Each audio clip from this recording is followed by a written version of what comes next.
प्रथम आप परिचय ना कह मो नाम मनस्विनी मिश्र आई गड़गड़िया ठाकुर मोर बहुत विश्वास अच्छी जहाँ भी ये दुख जनाए प्राय मत लगे कि मोर मनस्कामना पूरण हुए बहुत प्रसिद्ध और बहुत पुराना मंदिर बस एति कहली आज मैंने कार्तिक मास लास्ट सोमवार बस दर्शन करने सका बस दिन आरंभ जो पंचुकर आरंभ करा पंचुकर पवित्र कार्तिक मासर पंचुक आरंभ होती आज हूँ प्रथम सोमवार जो पंचुकर प्रथम सोमवार पड़ी प्रभु पाखे कौन प्रार्थना रहा बस परिवार मंगल तो ठाकुर पाखक आसी बस ये कामना कर जो कोरोना महामारी सब दूर हो बोली आप प्रार्थना रहा हाँ निश्चय सेटा तो निश्चय रमस्ते भलरे रुहतु आम देशर समस्ते आम घर परिवार समस्ते कोरोना ठार दूर रुहतु जो आज जो पूजा अर्चना प्रभु पाखे जो पंचुकर आरंभ होती पंचुकर प्रथम सोमवार पड़ी केमती कौन आप भावना रही घर के समस्ते भल कोरोना पूजा जो कार्तिक पूजा चलती मास तमाम पूजा अर्चना करते धर्मर मास कहुच्छी कौन आपंकर भावना कौन रही भावना रही कि घरे मोर छुआ भल रू मो स्वामी भल कोरोना केमती न आसु प्रभु पाखे कौन प्रार्थना रहा प्रार्थना मोर स्वामी भल रू बाहर को जाऊँ केवल आप घर सीमित ना समस्त प्रार्थना कर समस्त प्रार्थना करुच्ची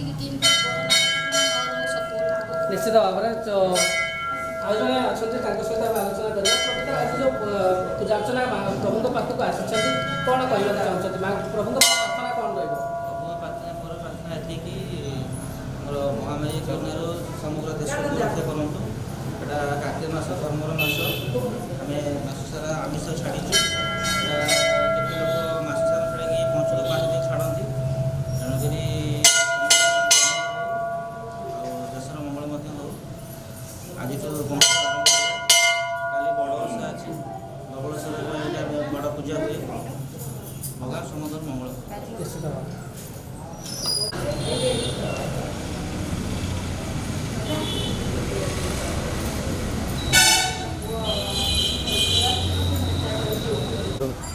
आप परिचय देव मो ना श्री प्रभात कुमार पंडा ये मंदिर मुख्य पूजक श्रीयुक्त विश्वनाथ पंडा संपर्क हिसाब से भण जो आज जो पंचुकर आरंभ दीर्घ एक मास धरी जो महात्मा जो कार्तिक महात्म्य चलता कार्तिकर पवित्र कार्तिक मसरे पूजा अर्चना चलता प्रभु गड़गड़ेश्वर जो पूजा अर्चना चली आज पंचुकर प्रथम सोमवार पड़ी तार प्रकृत महात्म्य कौन रही पंचुक देखो गोटे कार्तिक मस गोटे पवित्र दिन धरा जो 5 दिन सेटा शिवंर उपासना कले माने महान फलमय पाती भक्त मैंने मनोवांछा फल पाती जमी श्रावण मास सेमती गोटे महाकार्तिक मस यही मसरे पुण्य फल अधिका पाई भक्त मैंने शिवंर पूजा अर्चना कले जलाभिषेक कले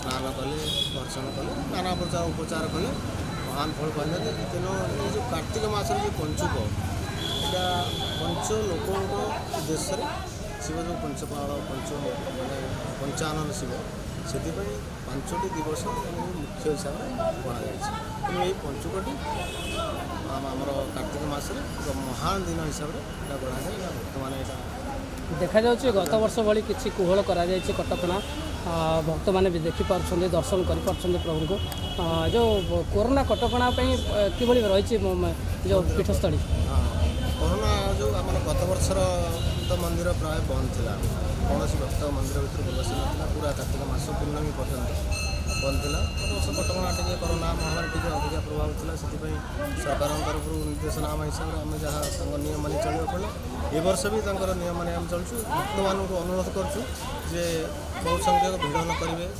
प्रति 4-5 जन मंदिर को दर्शन कर दर्शन कर फेरी सारापर बाकी आउ 5 जन जाऊँ मंदिर दर्शन कर बाहर एत भिड़ करना भोग दुकान है कि आम फूल दुकान है किसी मंदिर भर सब दुकान मान अच्छे से भिड़ करना भक्त मैंने बहुत खुशी अच्छा जे गला वर्ष अपेक्षा ए वर्ष प्रभु को दर्शन टे मिलूँ गला वर्ष तो से रास्तर फेरिकी जाते भोग जहाँ आनी पूजा अर्चना जिन सब रास्त थोड़ी से पड़े ए वर्ष से भी निजक मन बहुत खुशी अनुभव कर आम प्रभु दर्शन कर कटकणा प्रभु को दर्शन पाऊँ परिचय देव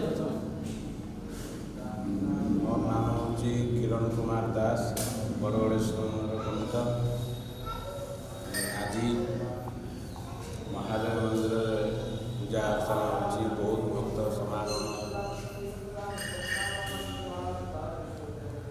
ମହାଦେବଙ୍କର ଗୋଟେ ମନ୍ତ୍ର ଧ୍ୟାୟେ ନିତ୍ୟଂ ମହେଶଂ ରଜତଗିରିନିଭଂ ଚାରୁଚନ୍ଦ୍ରାବତଂସଂ ରତ୍ନାକଲ୍ପଜଲାଙ୍ଗଂ వరసుమృగవరా భీతిహస్తాం ప్రసన్నాం పదమాసీనం సమంతాసుతమరగణే వ్యాఘ్రకృతిం వసాన్యం విశ్వవాద్యం విశ్వవంద్యం నిఖిలవయహరాం పంచవక్త్రాం త్రినేత్రాం సదాశివాయ గణగణేశ్వర మహారుద్రాయ నమో నమః।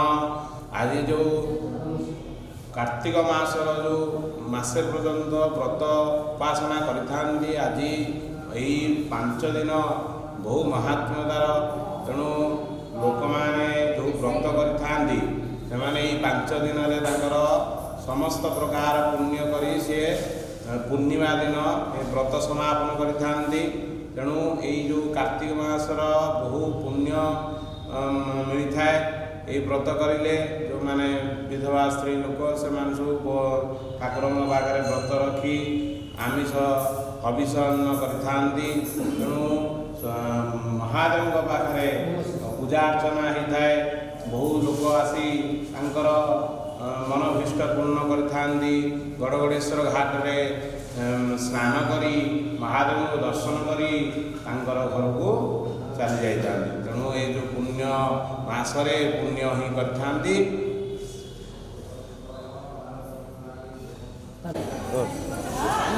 ଆପଣ ପରିଚୟ ଦେବେ? ମୋ ନାଁ ହେଉଛି ପଲିଶ୍ରୀ ଯେଉଁ ବାବାଙ୍କର ଯେଉଁ ପଞ୍ଚୁକ ରହିଛି, ପଞ୍ଚୁକର ଆଜି ହେଉଛି କାର୍ତ୍ତିକ ପୂର୍ଣ୍ଣିମା, ବାବାଙ୍କୁ ଦର୍ଶନ କରିବା ପାଇଁ ଆସିଛନ୍ତି। କ'ଣ ବିଶ୍ୱାସ ରହିଛି? ବାବାଙ୍କ ଉପରେ ମୋର ତ ବହୁତ ବିଶ୍ୱାସ ଅଛି। ମୁଁ ଆସେ ମନ୍ଦିର ସବୁବେଳେ ଆସେ। ପଞ୍ଚୁକରେ ବହୁତ କଷ୍ଟରେ ଆସିଛି, ଛୁଆ ଆମର ଦୁଇଟା ଛୁଆକୁ ଛାଡ଼ିକି ଭିଡ଼ରେ ଆସିବି ଦର୍ଶନ କରିକି। କ'ଣ ପ୍ରାର୍ଥନା ରହିବ ଯେଉଁ କରୋନା ମହାମାରୀ ସମୟରେ? ଏମିତି ନେକ୍ସଟ ଇୟରଠୁ ଆଉ କିଛି ନ ରହୁ, ଆରାମସେ ଲୋକମାନେ ଆସନ୍ତୁ, ଫ୍ରିଲି ଦେଖନ୍ତୁ, ଦର୍ଶନ କରିକି ଯାଆନ୍ତୁ। ଚଳିତ ବର୍ଷ ଗତ ବର୍ଷ ବିଗତ ବର୍ଷ ଭିତରେ ଚଳିତ ବର୍ଷ ଭିତରେ କ'ଣ ତଫାତ ରହିଛି?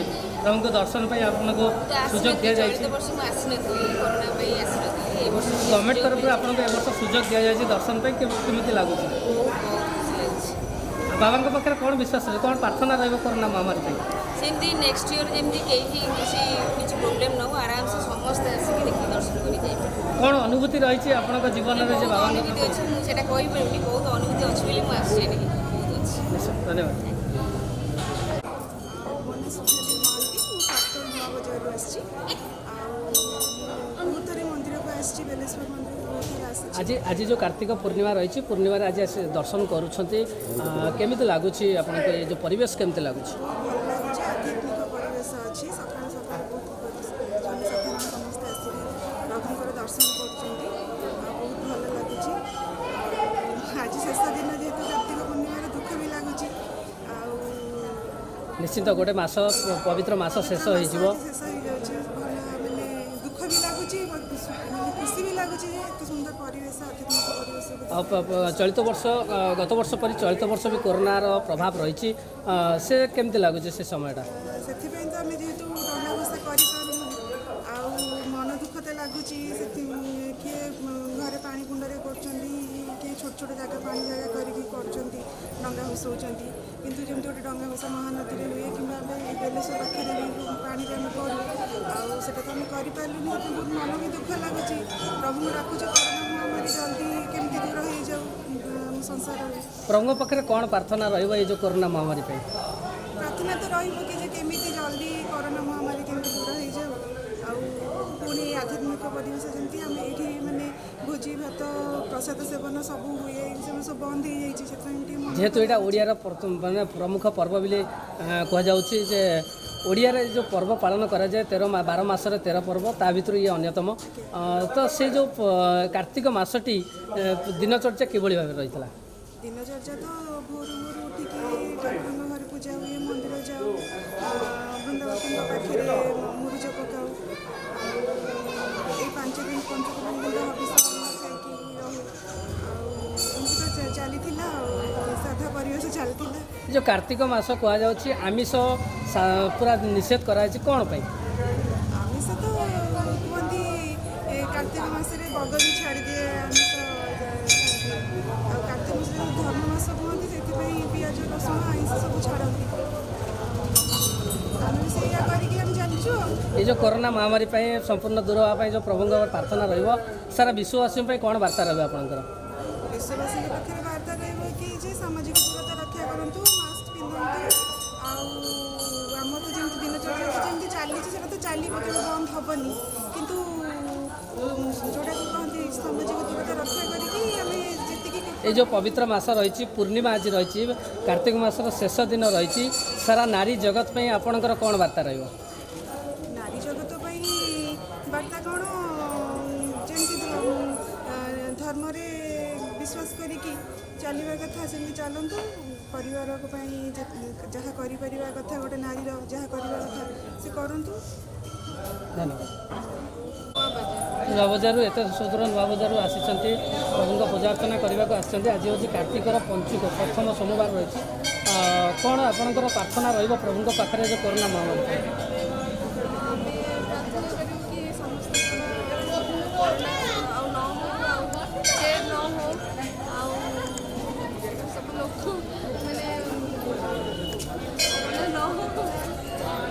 ମହାଦେବ ପୂଜା ଏଇ ଘରେ ଆରମ୍ଭରୁ ବାହାଘର ଆଗରୁ ଏବେ ନୂଆ ବାହାଘର ହେଇଛି, ଆମେ ସେଇଥିପାଇଁ ଏଇଠିକି ଆସିଲୁ। ଆମ ଘର ନୂଆ ବଜାର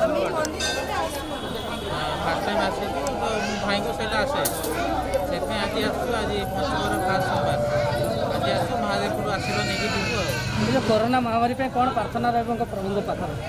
ପ୍ରାର୍ଥନା ଏତିକି ରହିବ, ପ୍ରାର୍ଥନା ଭଗବାନଠୁ ଅଧିକା ଲୋକଙ୍କ ଉପରେ ରହିବ କି ସମସ୍ତେ ଟୀକା ନିଅନ୍ତୁ, 2ଟା ଟୀକା ନିଅନ୍ତୁ, ଜମା ଡରନ୍ତୁ ନାହିଁ। ଭଗବାନଙ୍କ ଆଶୀର୍ବାଦ ତ ସବୁବେଳେ ରହୁଛି ଆଉ।